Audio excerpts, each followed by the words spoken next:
Welcome to episode 187 of the Disorganized Wizards Club podcast. My name is Alex. I'm joined as always by Adam. What up? And Cam. Hello. We're a group of Ottawa-based players that play just about anything and everything we can qualify for. We talk about decks, tournament stories, just about anything to help you and ourselves get better at Magic. Got a whole host of tournaments, a whole bunch of stories. We got it all this week. A jam-packed Magic fest of a week. Yeah. Lots of events, hanging out in the yard, just living life out here at the DWC.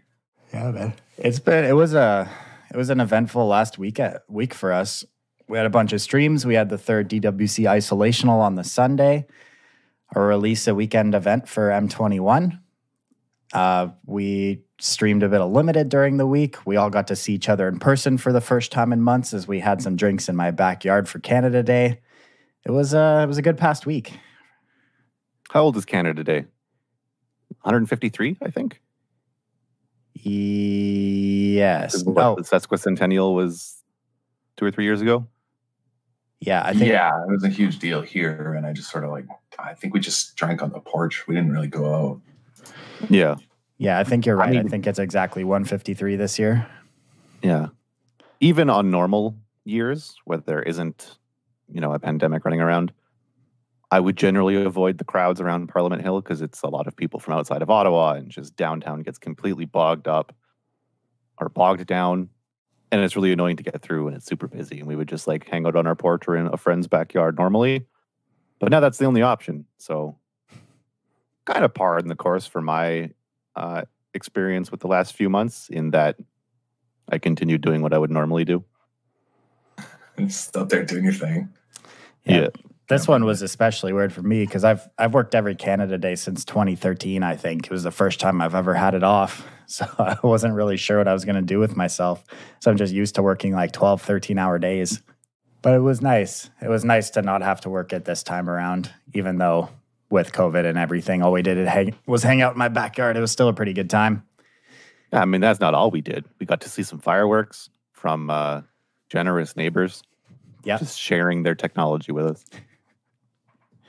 Yeah, it was a good day. Good day for sure. Mm-hmm. But we will be back next Wednesday for DWC Versus, as we've had a 2-week hiatus with the early access event for M21 and then Canada Day this week. So we'll be back 9 p.m. Eastern, as usual, next week for the return of DWC Versus. So definitely check that out, twitch.tv/Disorganized Wizards Club. And before we jump into some content this week, let's take a moment to plug our sponsor, wizardtower.com. Your source for all your Magic single needs. Check them out get some M21 pre-orders in before the paper release. wizardtower.com.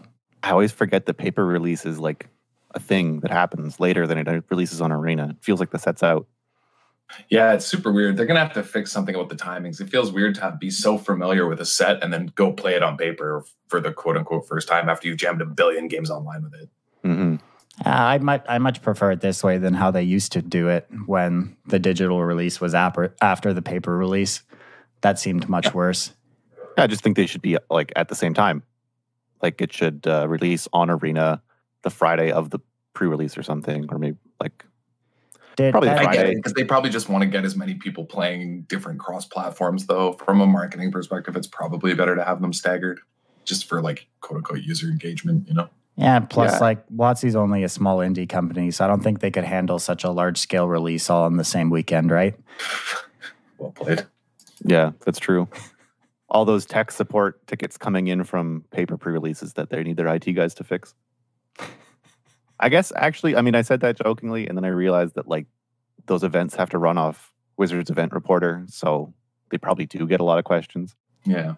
I heard some mixed reviews about M21's Limited, but to make up for a Versus stream, we streamed a bit yesterday, and all we did was play sealed and then a bunch of drafts. I actually enjoyed the sealed format.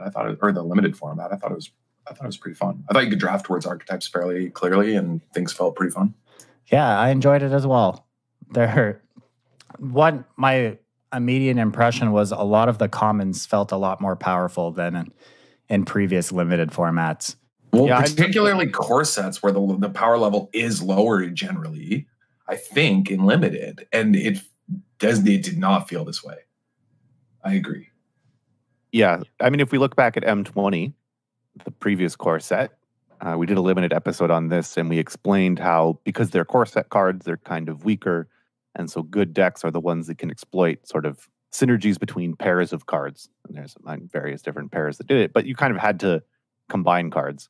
And I guess I was expecting that the first few times I played this format, and was a bit confused when I like 0-3'd the first sealed I did, just getting smashed by like a common from my opponent that seemed very powerful. And so, yeah, I agree that some of the commons don't feel like core set commons, and that I'm not sure how much this set's going to be like a core set where you have to sort of eke out value from combining cards, rather than it's just sort of a normal draft set with no thematic, unity as something from like a new plane would have. Because cards like Basri's Acolyte, 4 mana, 2/3, put 2 counters or a counter on each of up to 2 other creatures. Like, that's just so much raw power. You don't have to combine that with anything other than, 2 other creatures that you happen to have. And you can like win games off the back of that. So I definitely feel like a hot cold vibe. And like some commons are very, very, very strong, and other commons are like core set commons that can't compete. Yeah, I can see that. There's probably I'm having a really hard time sort of assessing the format yet, but there's a lot going on, and the format feels pretty interesting as far as the decision paths that you get to make. And some of the deck archetypes we played with seemed pretty strong, but yeah, the white commons felt unbelievable. The Basri, the 4 mana one? What's it called again? There's so many Basri names. Basri's Acolyte. That card is just truly insane. But even like Tower Ogre at red common seems really strong. Turret Ogre? Oh yeah, sorry. Turret Ogre. Yeah.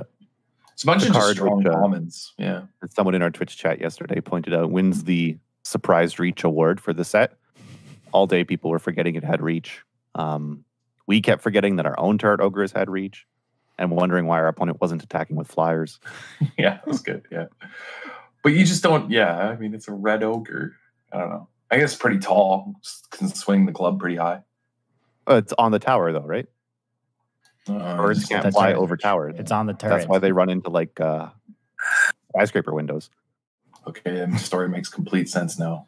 Yeah. Nothing wrong here. Yeah. Blue-red spells seemed really good. I think it was in the notes. Yeah. Blue-red spells seemed good. We had a cool blue-red spells deck, and we lost to the mirror both times we played it. Our blue-red spells opponents had better decks. So if you watch the VOD or were watching, draft how they drafted, not how we drafted. It was our first time. Give us a break. But yeah, we got to assemble the combo of Shipwreck Dowser and Sublime Epiphany a couple times.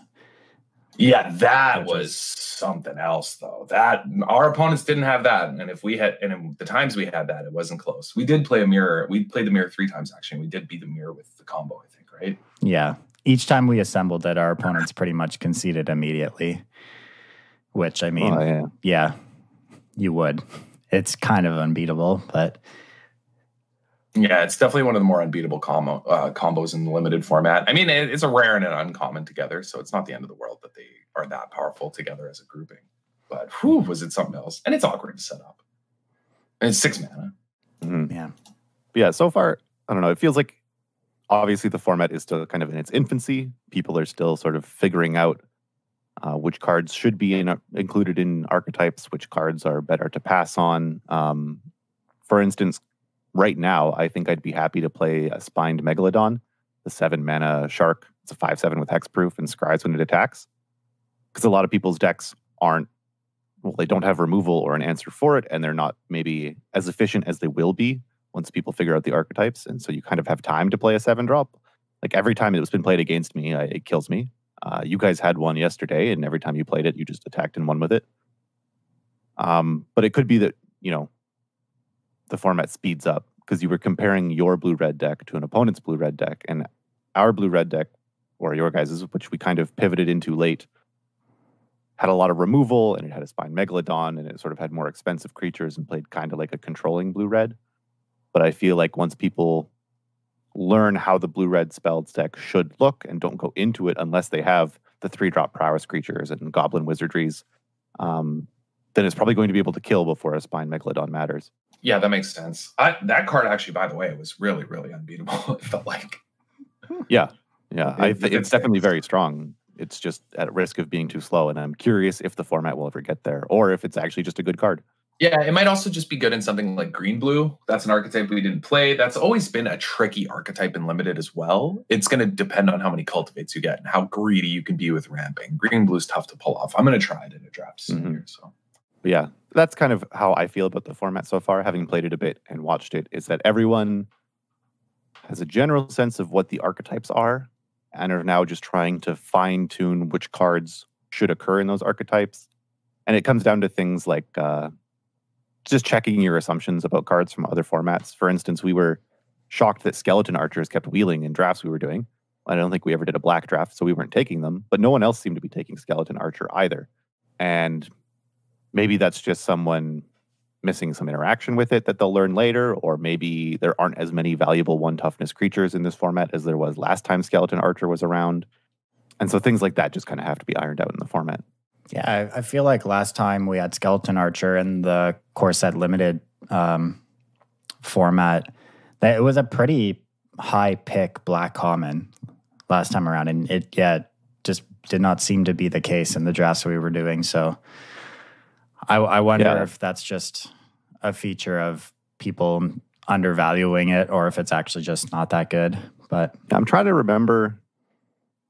I don't remember the exact details of why Skeleton Archer was great, but I mean, obviously it's good if there's a lot of things with 1 toughness that are valuable, but it's also good in a format that is heavy on 2/3, because in your combat will be 2/3 running into each other, and Skeleton Archer can pick off your opponent's creatures after a block. In this format, I saw a lot of 1/3s. I saw a lot of 4/4s. And so if those are your general stats on creatures, then Skeleton Archer loses that value. So interesting to see what actually ends up being the core of the format. No, really what it was, though, was last time we were drafting Skeleton Archer and core set, we didn't have real person drafts. We just had bot drafts. So the bots are smarter than people, and that's why they're wheeling. Oh, I see. Praise the AI. May it guide us. All right. Let's talk a little bit about the event. The DWC Isolational number 3 took place on this past Sunday. Whole thing was taken down by Omar Lopez Cabrera on blue-white control, which was essentially just Gabe Nassif's blue-white deck ported over to the new format, playing, I think, just 2 Solemn Simulacrums in the main deck as new cards. And everything else was pretty similar to the deck he used to top 8 the Players Tour the weekend before. And the whole top 8 was actually kind of diverse. We had the blue-white control. We had 2 Bant ramp decks, 2 mono-green decks, Teamer Reclamation, green-white scales, and Simic Flash. Not really surprised to see decks like Bant doing well. I mean, that deck is still just one of the best decks in the format and actually picked up a lot of good cards for the archetype. And we followed Bant ramp a lot during the Swiss portions of the event because they were just kind of running the tables. And we got to see a card we were pretty high on, Joel Rail, One Volley Recluse, doing pretty well. Scavenging Ooze was just a house in a lot of matchups. Yeah, Scavenging Ooze was a card that we talked about would be obviously good in our spoiler episode, and we sort of forgot to include in our early access event decks, probably because it's just generically powerful and we wanted to try other stuff. And it lived up to its expectations. It was eating Uros out of opposing graveyards. It was just getting large and blocking. It was, doing everything Scooz has always done. Yeah, card looked great. It was really interesting to watch this blue-white control deck just absolutely dominate Bant every time they got paired up. It was crazy. It felt so one-sided. It wasn't even close, it felt like. I always thought that Bant was in a commanding position and nothing they did ended up mattering. It was wild to watch, the just utter dismantling of the Bant decks by the Cesorius deck. Yeah. And all the Bant players were playing really well. It just didn't matter. Yeah, it was really... Narset Parterville's just absolutely shut down Bant at every point of the game, and it was really hard for them to remove that card from the battlefield. And then Yorion loops were just game over. There were so many turns where a Yorion would come down. It was blinking 4 or 5 permanents, and then the game was just over from there. Yeah, what I actually found really interesting is how this blue-white deck has adapted to the change to the Yorion, or to the companion mechanic, which also affected Yorion, and how it almost seemed to make the deck better. Because in the past, when decks had access to one Yorion out of the sideboard, opposing strategies could kind of like, if you had to cast a Yorion early, your opponent would get a chance to Elspeth Conquers Death it, or kill it, or exile it in some other way. And then you just played like a normal control plan from there that they could sometimes keep up with, like they had a shot. And that same sort of dynamic happened where an early Yorion would get answered by an ECD out of Bant. But then it was later in the game when blue-white had 8 to 10 mana and they could also hold up interaction while playing like the second or third Yorion, that it actually like locked out the opponent. That there was access to more than one was very, very strong. Yeah, absolutely. And the benefit of not having face up on the table seemed to be pretty good for our eventual champion as well. As a surprise Yorion is a lot less backbreaking than the one that you know is coming, right? Yeah. Oh, yeah, of course. Like when you don't know, they have it in their hand and you can't prepare for it in the same way. You're not sure what you should prioritize as far as getting rid of ECDs or something. Yeah, it can be really scary. And the Yorion loop just felt so strong that the deck was pulling off all the time. Mm-hmm. Just even like Teferi bouncing in their Yorions, just a constant stream in the late game of Yorion ECD value felt like it was too much for most decks to ever possibly overcome. Yeah, so these mid-range decks, I'm not surprised to see them adopt a couple new cards and kind of just upgrade themselves, but maintain their plan. We got to watch Green-White Scales play on coverage, I think once, twice. We got to see it play a bit. And I think it's a deck that still needs some ironing out. With a lot of archetypes recently, we've been saying they're probably going to be better post-rotation. But this one, I mean, it made top 8, and it had some pretty impressive starts. Like, I think the games we watched, it got unlucky with a bad hand and died game 1. And then games 2 and 3 just kind of killed its opponent on turn 3 or 4, just with, like, these insane curves. So there's some promise there, too, and it looked fun to play. It was definitely... It definitely looked pretty powerful from the couple games we saw. It was very, very fast. All of those matches ended really quickly, which was good for us for coverage because we were able to jam in a bunch of different matches in the rounds we saw it. But yeah, I was pretty impressed with this archetype overall, I'd say. Our Jay Eaton, who top 8'd our event, was playing 4 Growth Chamber Guardian in their deck, which is not a card we've seen in a while, actually, but obviously pretty good in this strategy. Johnny the Greathearted wasn't a card that I had considered for the archetype, but obviously just fits in pretty perfectly. Yeah, I was impressed with Basri as well. Every time I sort of thought about Basri in abstract, trying to imagine how it would play out, I think I was overvaluing the -2 to like commit to the board by being able to make a bunch of soldiers. But oftentimes we saw Basri just plus grow whatever threat was on the board. And as they dealt with that, like Basri ultimates pretty quickly. And the few games we saw that emblem in play, like it reminded me of Liliana the Last Hope's emblem, where everyone kind of tricks themselves into thinking maybe they can beat it for a turn or two and then they die. Yeah. Yeah, I definitely agree with that assessment. I do like this build of the deck as well, opting not to play any heroic interventions in the main deck, only 1 copy of Unbreakable Formation. This is something I mentioned on the cast last week that if I were building this deck, I'd probably do something like exactly like this. The Great Henge is an interesting card for this archetype as well, which Jay Eaton decided to bring. Yeah, it gives you some later power if you need it in case you sort of just, end up getting wrapped, you stumble into the late game a bit, and it gives you a way to refill and play a powerful late game. It also sort of fits the overall theme of the deck really well, right? Putting counters on everything. So I think it's a pretty strong inclusion. Yeah, absolutely. Yeah, it was a good tournament. Ran super smooth, was easy to run. Commentary was great. I had a bunch of fun, as always, running these tournaments. Yeah. Yeah, we mentioned this all the time. They're just an absolute blast to run and to cast. So thank you, everyone who came in to play this weekend and tuned into the stream. It all went really well. Cheers for the support, and we're in the works for the next event, so be on the lookout for that. We'll get posted sometime soon. And even if you can't play in our tournaments, you can still check them out. We stream them and do feature matches and stuff, and we're continually upgrading. We were at like A+ tier coverage value. This tournament, I think we hit S tier. We have replay technology. Well, we got it all. Absolutely. We're changing the landscape of MTG coverage. I'm still kind of surprised, like how clean of a production quality we're able to put out as just like 3 guys on desktops. Yeah, the technology does exist. It's 2020. Yeah. Well, not for small indie companies. Yeah. Man, do we talk about this? Sorry if I missed it for a sec, but it's crazy how absent formatted Teferi was, right? That card is insane, right? We're not misreading this. Yeah, we didn't see too much of it this weekend. There were a couple copies in one of the, I think our finalist actually of the event. Big Goon, yeah, he had 2 copies of Teferi Master of Time in his main deck for Bant Ramp, and that was kind of the extent of it. Yeah, but I would have imagined that it would be in something like Blue-White Control, and it wasn't.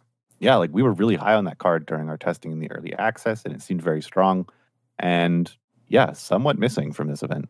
Yeah, it's still pretty early on, though. I think that's a card I would expect to see an uptick in popularity as the format evolves and people tune their lists a little bit more. It's just so good in so many scenarios I've found, and I've been really impressed with how it kind of the sub game it creates around it is a pretty hard to get out of, I guess, is the easiest way of saying what I'm trying to get across. Yeah, I know what you mean. Yeah, it's hard enough to deal with Teferi 4 that in doing so, you become unable to deal with whatever else the Teferi 4 deck is doing. Mm-hmm. Yeah, it might just be that it's somewhat of a diversity issue. Like Teferi 3 is overshadowing Teferi 4 on raw power level, and decks still need access to, some counter spells, some wraths, some win cons, some other stuff, and so they just feel there isn't room. And finding that room, as you said, could be a tuning thing. Maybe people decide it's not worth the effort until rotation. Who knows? Yeah. Of these top 8 decks, which ones would you play going forward, do you think? Or what changes would you make? What are you looking forward to playing in Constructed and Standard? I mean, if I was hopping onto ladder right now, I'd probably just start with the Blue-White Control deck. I really liked how it looked on camera. Bant Ramp is a pretty popular ladder deck right now. And being able to farm those strategies seems like a spot I'd like to be in. One thing I'm unsure of, though, there was a huge lack of red-black sacrifice decks in our event, and we didn't see any push through to the top of the standings. And that's a deck I would assume. Quite surprising. Yeah, I didn't even think about that. That's quite surprising. Sorry, I didn't mean to cut you off. I've seen a lot of people tweeting about the list and how good it is right now on ladder, and yeah, I feel like I just haven't seen it that much, but I'm really not sure how a deck like Azorius Control lines up against a deck like that. But if I were to... The Azorius Control deck had main deck Omen of the Suns, and it's still got Wraths and stuff. And I feel like it had access to Glass Caskets as well, which are pretty strong in that matchup. I feel it has the tools, because that was a matchup that existed, right? And so Blue-White had to have figured something out for it in the past. Yeah, interesting that it didn't show up. Actually, before our tournament, a few people who had been intending to play Green-White Scales in the Isolational had messaged me asking about the deck and stuff, complaining about how hard of a matchup Red-Black Sacrifice is, because you spend all this time making huge creatures that they can steal with Claim the Firstborn. Man, Claim the Firstborn has done just so much work throughout its tenure in Standard. It's actually unbelievable. Yeah, so Green-White getting smacked around by their own 5/5s and 6/6s is kind of funny. Oh, yeah. Yeah, it didn't show up. They got to dodge it. Yeah. It could also just be that, what are you adding from the new set to Red-Black? Could be that in a week 1 tournament or early in the format when everyone's kind of experimenting with new cards, that isn't something they're excited to play because it doesn't allow them to experiment with new cards. I'm not sure what it picks up. I mean, really the only card I was excited about was Village Rites for that archetype specifically. You could also play versions with Archfiend's Vessel, but I think the versions of the deck that have been doing well on ladder recently are just playing a few copies of Village Rites. Yeah, that deck has so many ways to sack things, though, that I'm not excited about an upgrade to a sack outlet. So I understand people not wanting to play that week 1. I've sacked enough stuff. Yeah, fair. But cool. I'll be interested to compare the metagame and the top 8 from this tournament, which was 2 days into the format, to some of the events that's going to happen later, to even our next organizational that's going to be sort of in the middle of the format, and see how things shape up. We were going to try and talk about some older formats as well and how M21's been affecting them. And we were scrolling through Goldfish, looking at lists, trying to see if there's been any big impact.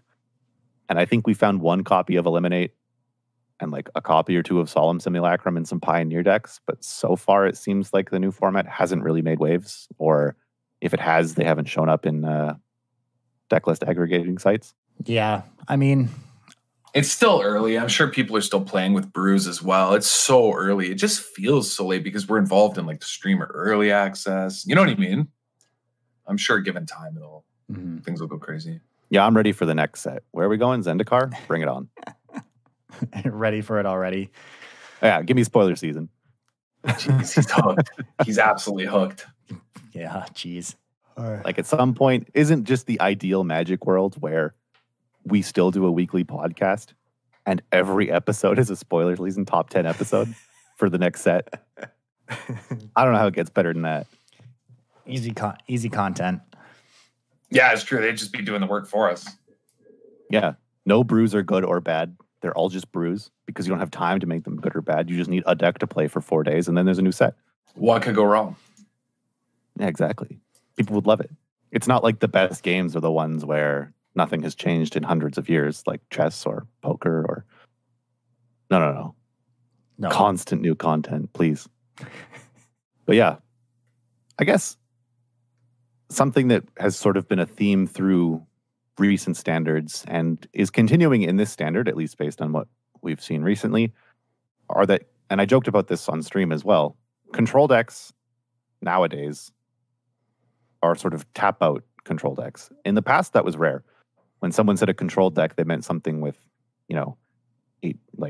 8 to 12 counter spells, a bunch of instant speed card draw, maybe like a hexproof creature or two in the list that they would use to kill their opponent once the game is completely locked out. But with Teferi 3 running around,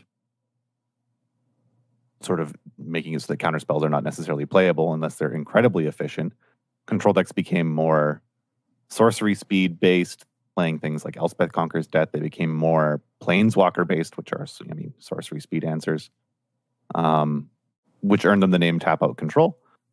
And kind of recently, that's with the fact that some planeswalkers generate a ton of value off of making creatures or just having to play things like Yorion.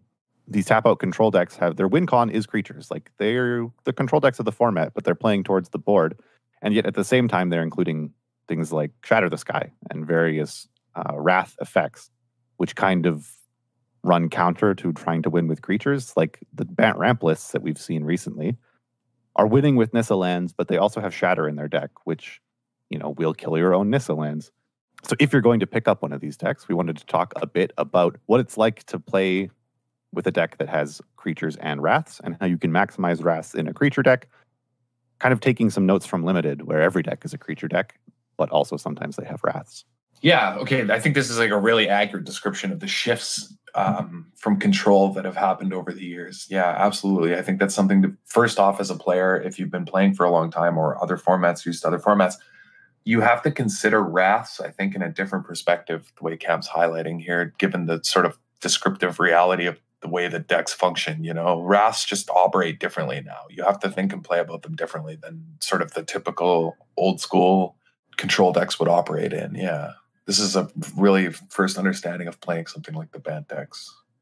Is figuring out the timing windows and when you have to wrath. It's just a play experience thing, I think. But yeah, you have a bunch of info about it. Yeah, so let me tell a story about when young Cam went wrong. I think I learned to play control decks playing things like Esper Dragons, which at the time had a lot of creatures for a control deck. It had like 6. That was a ton. But it still just played by countering threats you couldn't kill, killing everything else, allowing medium threats to resolve, and then wrathing, and eventually playing a dragon. And your wraths didn't really feel like wraths you had to consider because you were playing things like Crux of Fate, which didn't kill your own dragons, so the following discussion didn't apply. And so I had learned to play with wraths that way, like letting your opponent commit to the board, wrathing them, setting them super far behind, going on. And I had started playing Limited more, and I don't remember which format it was, but I had opened some sort of sweeper in a Limited pool. And I had it in an opening hand one game, and I assumed, I'll just wait My opponent will play out all his creatures trying to kill me. I'll Wrath. He'll have one card in hand. I'll play my creatures and I'll win.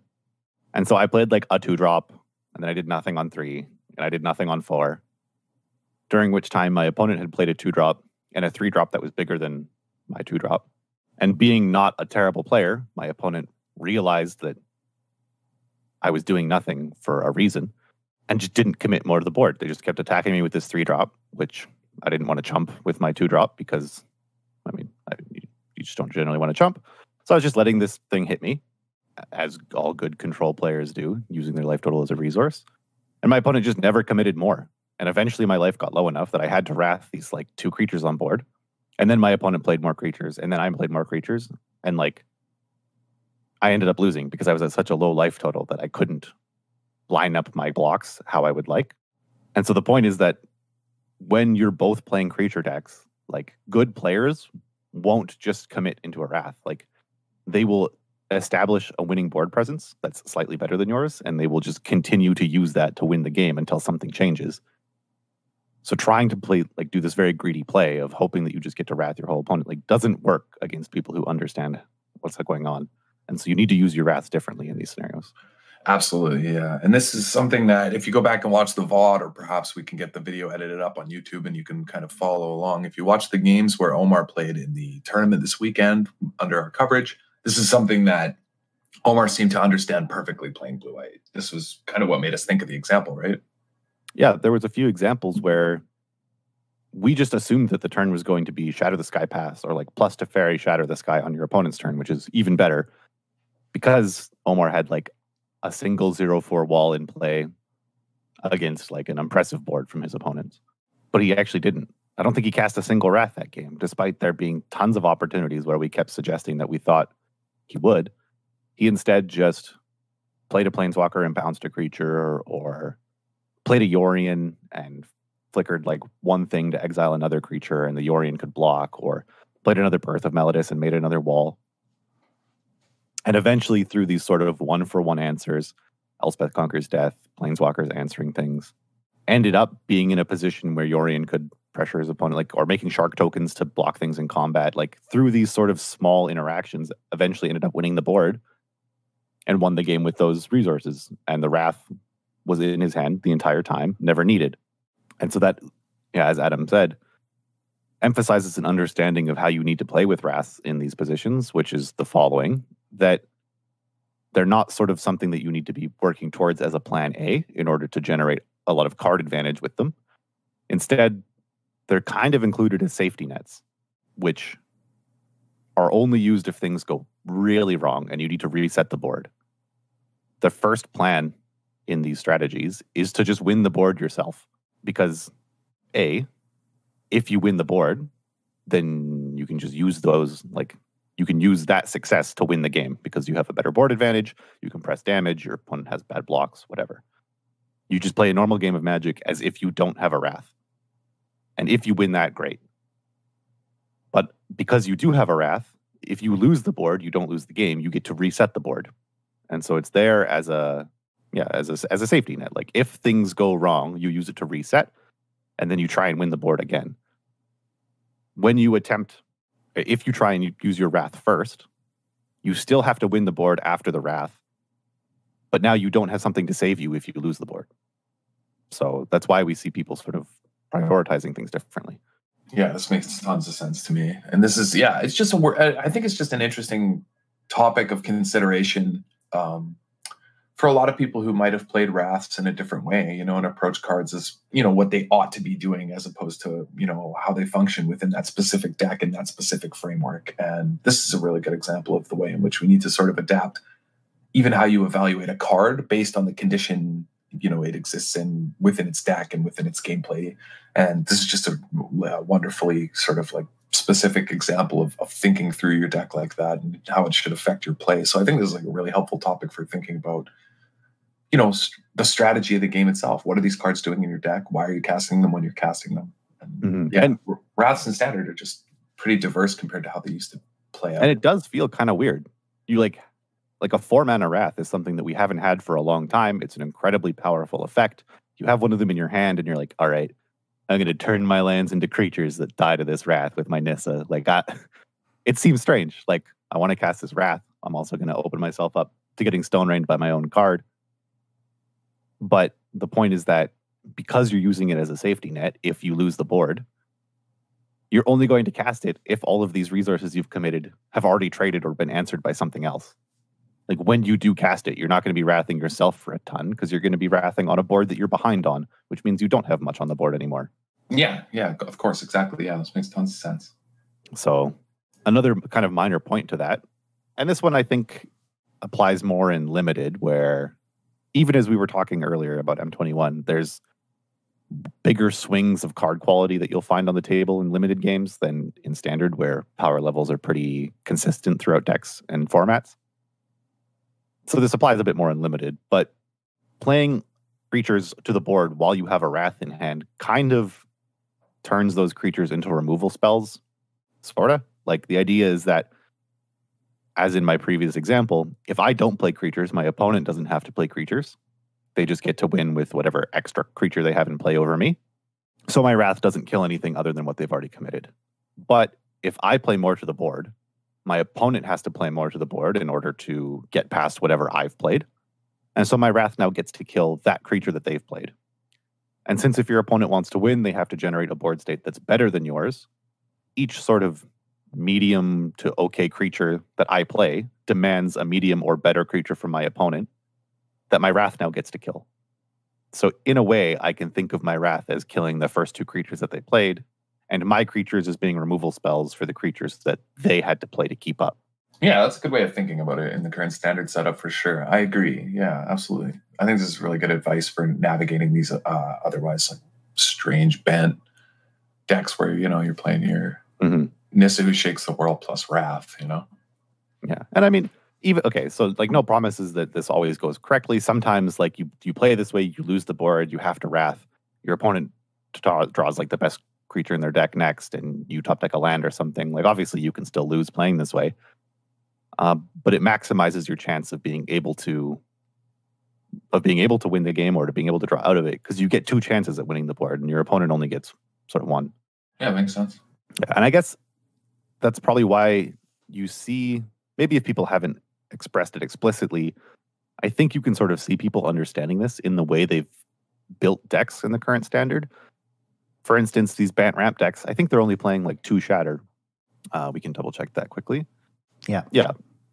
So one list had 2 Shatter this guy. They all have like access to Wraths, but they're not loading up on them like control decks in the past have. Like when we saw Planeswalker, like Super Friends control decks occur around the time of Esper Hero, they were 4 Kaya's Wrath decks plus a bunch of other removal. Like, they were closer to old school control decks. They were still tap out, but they were closer. These creature-based decks are only playing 2 because, again, you want it there as a backup, but it's not really your primary plan. So they're not loading up on them. It's just something you want access to. So this idea, shows up in deck building as well. You guys have anything else to add in, or? No, not really. You covered this really well. I got nothing really to add. This was like a really thorough, actually, investigation of how Wraths operate in current Standard. I don't know. I can't really add much. I mean, it seems like a really good evaluation of them currently for a lot of players. I think should start thinking about them this way. I don't see any like disagreement from me here. Sweet. This is past my MTG peer review process, Cam. All right. Well, I want that praise included in the episode. Yeah, we'll take it. Yeah, I'll figure out a way to slide it in there. If you're picking up some of these new school control decks, these creature-based control decks, you can start thinking about your Wraths this way if you haven't been, or if you want to brew something. Like, maybe, because it isn't really until a lot of the topics that we cover on this show, I don't really think about as explicitly as I do to explain them until I go to do an episode about them. And so even if it's something I sort of maybe knew, I don't incorporate lessons from it into how I play Magic until I've done the episode, when I've actually thought it through. And so now I'm wondering, maybe there's iterations or new versions of decks in this archetype of creature-based control deck with Wraths that haven't seen play, that there's access to now. For instance, Time Wipe. is a Wrath that's in the format that plays well with creature decks because it allows you to pick up a creature. And at the time, I thought it was just kind of that something included on the card because a 5-mana Wrath wouldn't be playable without it. That's just like an extra bit of, because 5-mana Wraths that we've seen recently, Fumigate gained you life, Time Wipe pick something up. They all kind of have an upside to make them playable. And I thought it was just its upside. But now I'm looking at it in a new light. Like, it's a Wrath designed to be included in creature decks. Like, can I brew something now with this plan in mind using that instead of Shatter? Yeah, the decks in the past we've seen adopt Time Wipe were the blue-white blink decks, like the one Blarg used to take down one of our previous events.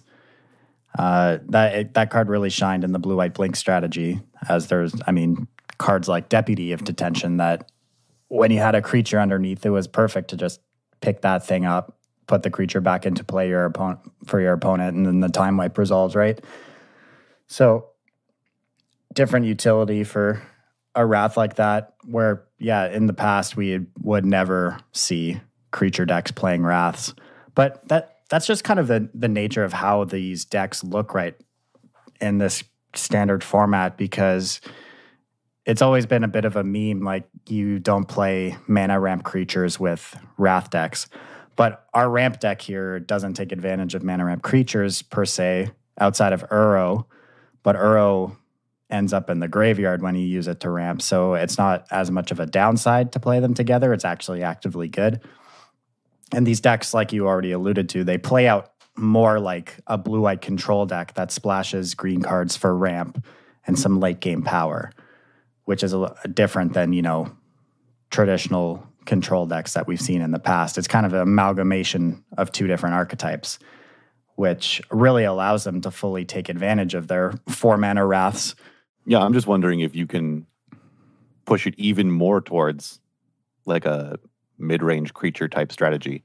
If there's something that you can amalgamate closer to the creature decks, and instead of using things like Shatter, use other Wraths like maybe Time Wipe or maybe damage-based Wraths, and you're playing creatures that have more than 4 toughness, so you can play things like Storm's Wrath. Like, who knows? It's kind of this area of brewing that I hadn't thought about until just now. Yeah, actually, thinking about it just now, some of the black-white prison decks might be pretty cool. They're kind of based on this as well in Standard recently. They sort of try and use Wraths in different ways. So, yeah, there's probably lots of different ways you can build them.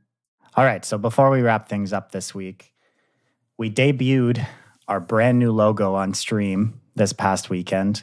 Been having it in the works for a little while. It's finally got to its final form, and we'll be updating all of our pages everywhere with a new logo, so be on the lookout for that. We've also got some merch in the works, so it will be available for people soon, which is really cool. And we mentioned this last week or the week before, but we've recently updated our Patreon tiers to add certain benefits for the higher tier, from coaching to t-shirts to play mats, that sort of thing. So if you like the show and you want to support our content, patreon.com/DWC Podcast. Now is the best time as ever to get in there, as we've completely maxed out on a lot of our tiers. So a lot of cool benefits up there. Definitely check that out if that's something you're interested in. Yeah, also, we usually, like on the last tournament we had, which had a buy-in, but we just always let the patrons enter for free as well. Like, there's a lot of perks for being a patron. The Discord community is really cool. People talk about all sorts of fun stuff in the Discord. Tons of conversations from off-topic games and other games to every format people are willing to discuss. It's pretty cool, yeah. Also, the patrons are like the best thing that ever happened to us, and blown away constantly by the support we get. So big shout outs to everybody who has contributed to us being able to keep, doing this thing and making new content, doing new Versus series. We end up just using all the Patreon stuff to just put back into running tournaments and doing stuff. And it's a super satisfying experience. So big shout outs to everybody who's supported us over the years. On that note, thank you all for joining the club this week. Make sure, as always, you check out wizardtower.com for all your Magic single needs. One more time, if you want to support the show, patreon.com/DWC Podcast. We'll be back next Wednesday night, 9 p.m. Eastern, for DWC Versus to battle some of the new formats. And however you have listened to the show, whether it's Podbean, iTunes, any podcast app, leave a review, rate the podcast, share it with your friends. Everything helps, keeps this thing growing, and bring it to new listeners. Thank you for listening. Catch you next week. And I hope this discussion makes new Wrath decks all the rage.